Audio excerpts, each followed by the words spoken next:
Grow better food, save real money. The Smart Gardener's Guide. Listen up because I'm about to show you something that's going to change how you shop for food forever. Your grocery store tomato? It tastes like cardboard. Your fresh herbs? They cost more than a coffee and wilt in 2 days. But there's a solution sitting right in front of you, literally in your own backyard. And the best part? Growing your own food costs way less and tastes way, way better. I'm Adam Grown with Backyard Crops, and in this video, I'm breaking down exactly which 6 foods you should be growing instead of buying. These aren't random picks. They're chosen by real gardening experts because they give you the biggest savings and the best flavor transformation. Before we jump in, please do me a favor and hit that subscribe button. We release new gardening tips and money-saving strategies every single week. If you're already learning something here, give this video a like. It helps other people find us. And stick around because I'm throwing in tips you won't find anywhere else on growing these foods like a pro. Why homegrown is better. Let me explain something real quick. You know when you buy produce at the supermarket and it doesn't taste like much? There's actually a reason for that. Commercial farms are breeding fruits and vegetables for completely different reasons than flavor. They're picking varieties that survive long truck rides, sit on shelves without getting bruised, and look pretty under fluorescent lights. Taste? That's like number 10 on their priority list. Carly Mercer, who spent years studying gardening and food production, explains it this way. When you grow something yourself, you're picking it at its absolute peak, when all the natural sugars are developed and the flavor is at maximum strength. The moment that strawberry leaves the plant, it starts losing flavor. By the time it travels hundreds of miles and sits in a cooler, you're eating something that's just a shell of what it could have been. But there's another game changer here that people don't talk about enough. Growing your own food saves you serious money. I'm not talking about $5 here and there. I'm talking about real savings that add up month after month. And if you're working with limited space, maybe you've got a small patio or corner of your yard, that's exactly where this strategy matters most. This video is packed with exactly which foods to prioritize so you get maximum results in minimum space. Make sure you're subscribed so you don't miss our next deep dive on space-saving gardening techniques. Comment down below which food you're most excited to grow. I read every single comment, and your ideas help shape what we cover next. Section 1. Herbs, the money saver. Let's start with the biggest money saver in the homegrown world, and that's herbs. Think about the last time you bought fresh basil at the store, probably $4 or $5 for a tiny package. You used maybe a pinch of it and the rest went brown in your fridge. Sound familiar? This happens because herbs are expensive to package, ship, and shelf, so stores have to charge premium prices. Plus, once they're picked and packaged, they lose their intensity fast. Growing herbs is different. Carly Mercer recommends this approach. Focus on what are called perennial herbs. These are plants you literally plant once and then they come back for years. We're talking about rosemary, thyme, oregano, sage, chives, and tarragon. Plant them in spring, and you're harvesting fresh herbs every single week for years. That's incredible value. The smart play here is this. You plant your perennials, and you pick exactly what you need, exactly when you need it. That fresh rosemary for tonight's dinner? It's literally outside your kitchen door. No driving to the store, no paying for packaging, no herbs sitting in a plastic container turning to mush. Fresh flavor, zero waste, zero cost after the initial plant purchase. Now, I know some people want annual herbs too, the ones that come back yearly but need replanting. Parsley, basil, cilantro, and dill, these are worth growing because they're so expensive at the store and they're so convenient to grab fresh. Plant them in spring and you're set for the entire growing season. One packet of seeds costs about $1. One bunch of cilantro costs $4. Do that math. If you're new to gardening, herbs are literally where you should start. They're nearly impossible to kill, they grow fast, and the return on investment is crazy. If you're watching this and thinking you don't have a green thumb, herbs are your confidence builder.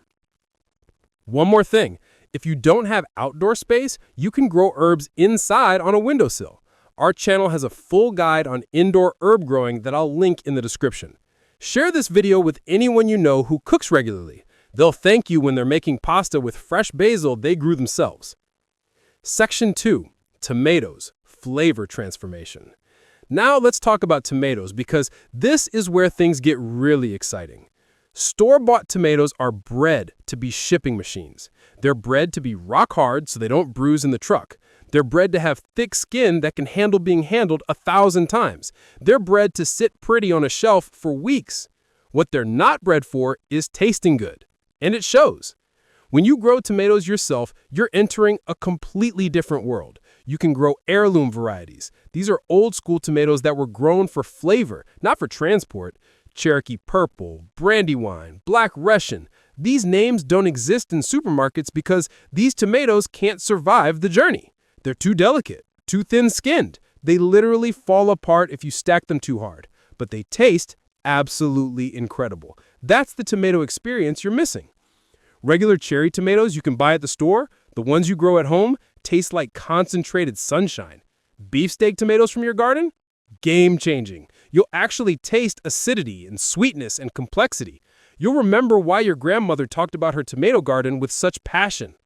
Homegrown tomatoes are also dead simple to grow. Plant them in spring, give them sun, give them water, and they reward you with months of fresh tomatoes. Most varieties produce continuously from midsummer straight through fall. One plant gives you dozens of tomatoes. One seed packet costs about $2. You'll get hundreds of dollars worth of tomatoes from that single packet. Subscribe to Backyard Crops if you want our complete tomato growing masterclass. We've got videos on pruning techniques, supporting heavy branches, dealing with common problems, and choosing the absolute best varieties for your climate. Like this video to let me know you're interested in more tomato content specifically. Section 3. Carrots, the cool season secret. Here's something most people don't realize about carrots, and it's a game changer. Carrots taste sweeter when they grow in cool temperatures. This is actual science. When temperatures drop, the plant's metabolism changes, and it converts more of its resources into sugars. That's why carrots from a farmer's market in fall are so much better than carrots in summer. Farmers know this, and they time their harvest accordingly. The point? You should grow carrots in spring and fall. Skip trying to grow them in peak summer heat. Plant them early spring for a late spring and early summer harvest, then plant them again in midsummer for a fall and early winter harvest. You're getting sweeter, better tasting carrots because you're working with nature instead of against it. Store-bought carrots? They're picked early before they've developed maximum sweetness because they need to travel, they need to last during transport. They're selected for size and appearance, not for flavor.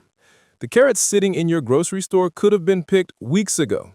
The carrot you harvest from your garden this morning is at peak sweetness. Carrots also stay in the ground without going bad. You can literally walk outside and pull a carrot whenever you want one. They're in the garden, storing their own flavor, getting sweeter as temperatures drop in fall. This is completely different from grocery store carrots that are already on their way down in quality from the moment they were picked. Growing carrots takes almost zero work. Plant seeds, water them, thin them out when they're small, and then harvest. That's it. No special expertise needed. And they're incredibly cheap to grow. Seed packets are dollar bills. One packet produces dozens of carrots. Section 4. Strawberries, perennial power plant. Strawberries deserve their own category because they're the perfect example of how massive the quality difference is between grocery store and homegrown. Commercial strawberries are bred for one thing: transport and shelf life. They're picked early, so they survive the journey better. They're bred to be firm and durable.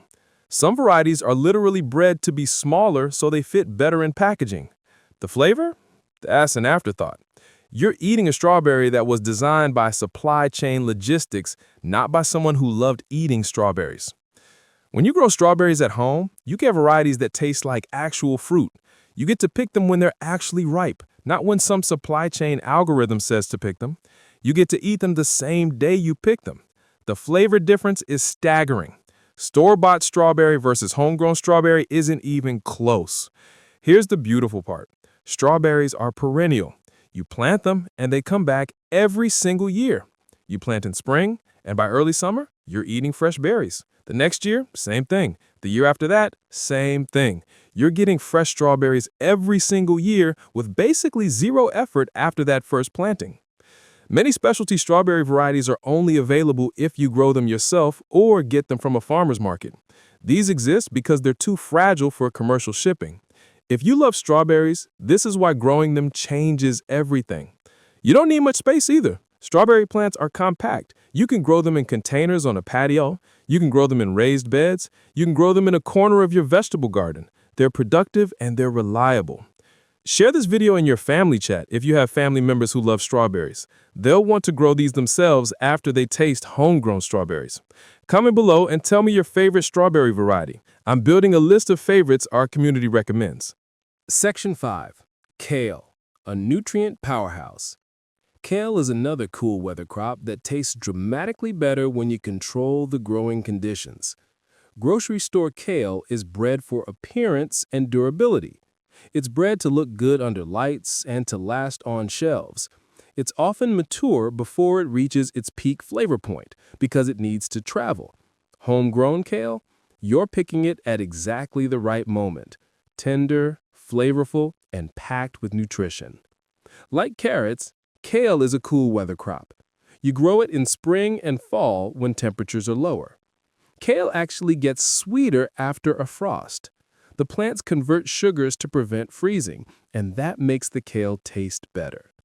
Fall and early winter kale taste noticeably sweeter and more tender than kale from other seasons. Kale is one of those vegetables where you can grow enough to use fresh every single day, and it keeps producing. You pick leaves, more leaves grow back. One plant supplies kale continuously for weeks. You save hundreds of dollars on store-bought organic kale while eating something fresher and more nutritious. Kale also thrives in containers, in raised beds, or in ground gardens. It's not picky. It grows in conditions where other things struggle. And it stores well in the refrigerator so you can harvest what you need and use it throughout the week. Section 6. Specialty crops. Growing your favorites. Here's the real secret that changes everything. Grow what you love. If there's a specific pepper you can't find at the store, a particular hot pepper variety, or a sweet pepper that comes from another country, that's gold. Grow it yourself. If there's a specific tomato variety that you've tasted somewhere and never seen again, grow it. These specialty items are hard to find at stores because they're not commercial priorities. They're too niche. They don't produce enough return for big farms to bother. But for you, for your family, growing specialty varieties is perfect. That's your competitive advantage as a home gardener. You're not competing on volume or distribution. You're growing exactly what you love, exactly when you want it, in exactly the way that makes it taste best. Mercer recommends focusing your growing space on your absolute favorites, especially if they're hard to find.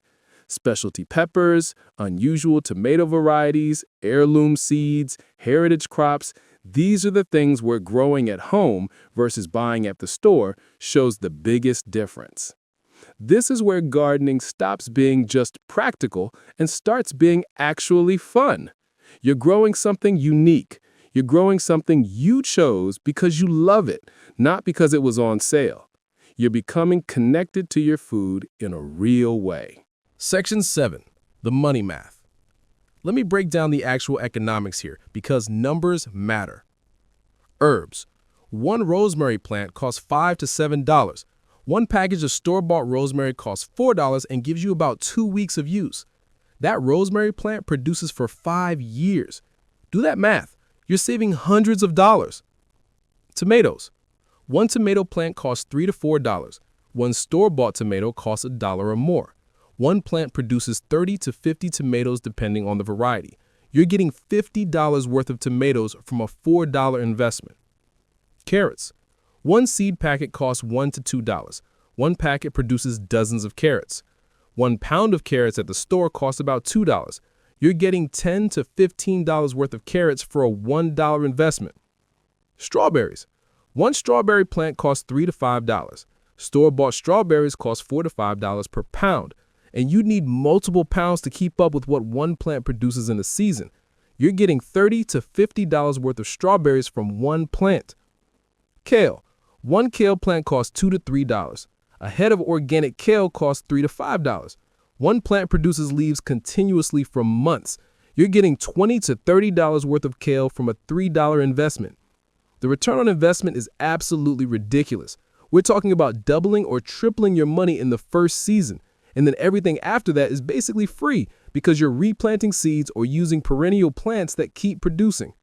Plus, you're not paying for shipping costs. You're not paying for plastic packaging. You're not paying for the middle person. You're eating fresher food for less money. It's a straight upgrade.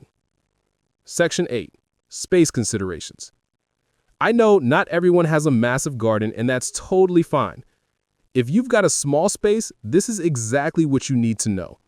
Focus on the highest value crops first.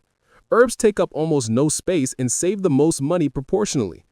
A rosemary plant is 3 inches wide. Thyme is 2 inches wide. You can grow multiple herb plants in a 2-foot area. That small space saves you hundreds of dollars per year.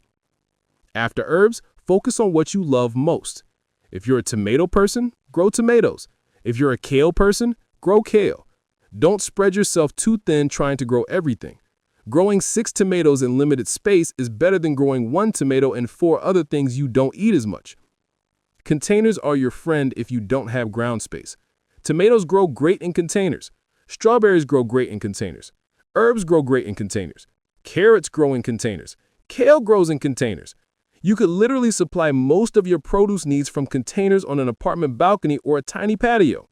Section 9. What to start with. If you're watching this and thinking, I want to do this, but I don't know where to start, here's my recommendation. Start with herbs. Seriously. Buy 1 rosemary plant, 1 thyme plant, and 1 oregano plant this week. Put them in containers or in the ground. Water them. In 2 weeks, you'll be using them in your cooking, and you'll feel the satisfaction of using your own homegrown food. That experience is going to motivate you to keep going. Next, add 1 tomato plant. Pick your favorite variety. Give it sun, water, and a stake to climb on. By midsummer, you'll be eating homegrown tomatoes that taste completely different from store-bought. That flavor difference is going to blow your mind. From there, you can expand. Add carrots in fall. Add strawberries next spring. Add kale. Build your garden gradually as you learn what works in your space.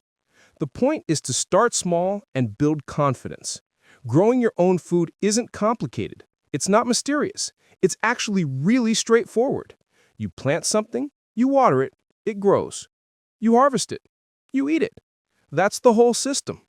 So here's the deal. You've got 2 choices. You can keep going to the store and paying premium prices for mediocre produce that was picked early and shipped across the country. Or you can grow your own food and get better flavor, better nutrition, and real savings. The investment is tiny. A few dollars in seeds or plants, some water, some sunlight. That's literally it. Start this week. Walk to your local nursery or order online. Pick 1 herb. Pick 1 tomato. Pick 1 thing you love. Make it happen. I'm Adam Grove with Backyard Crops, and I've shown you exactly which foods matter most. Subscribe to this channel right now. We're releasing new growing guides, seasonal tips, and money-saving strategies every single week. If you found this helpful, please like this video. Your engagement helps our content reach people who need it. Drop a comment below and tell me which food you're growing first. What's calling to you? Herbs? Tomatoes? Strawberries? Tell me and let's connect with other viewers who are on the same journey. Share this video with anyone you know who loves fresh food or wants to save money. Your friends will thank you when they're eating homegrown tomatoes in a few months. Thanks for watching Backyard Crops. I'll see you in the next video.